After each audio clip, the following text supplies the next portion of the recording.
Ünvanlı dövlət sosial yardımının təyin edilməsi qaydaları.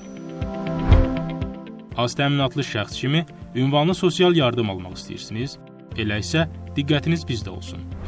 Ünvanlı dövlət sosial yardımı haqqında qanunun 3-cü maddəsinə əsasən sosial yardım almaq hüququna orta aylıq gəliri onlardan asılı olmayan səbəblərdən hər bir ailə üzvü üçün ehtiyac meyarının məcmusundan aşağı olan az təminatlı ailələr malikdirlər.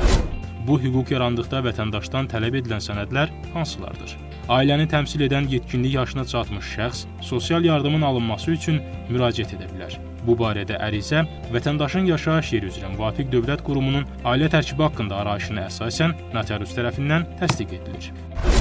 Ərizə ilə bərabər aşağıdakı sənədlər təqdim olunur. Ailə üzvlərinin şəxsiyyətini və qohumluğunu təsdiq edən sənədlər. Vətəndaşın son 12 ay ərzində istifadə etdiyi kommunal və rabitə xidmətləri ilə bağlı məlumatlar. Ailənin mülkiyyətində olan daşınmaz əmlaklar barəsində məlumat. Ailənin şəxsi, yardımçı təsərrüfatından əldə olunan gəlirləri barəsində məlumat. Sosial yardım təyin edilərkən ailənin aşağıda göstərilən kateqoriyadan olan üzvləri nəzərə alınmır.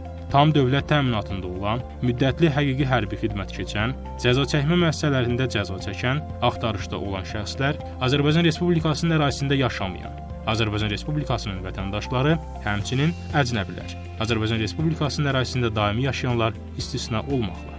Sosial yardımın verilməsindən imtina olunan hallar.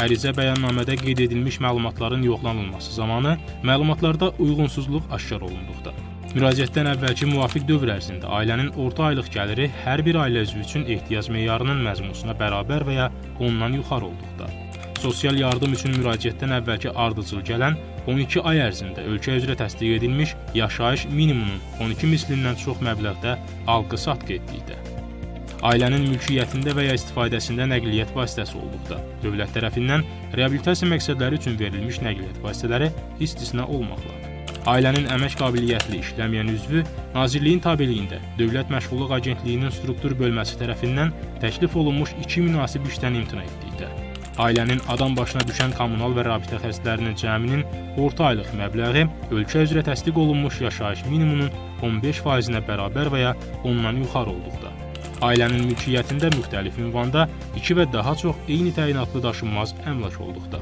Sənədlər təqdim olunduqdan sonra ailənin maddi-məişət şəraitinin müayinəsinin aparılması həyata keçirilir və müraciətin qanuna uyğun olub-olmaması barəsində qərar verilir.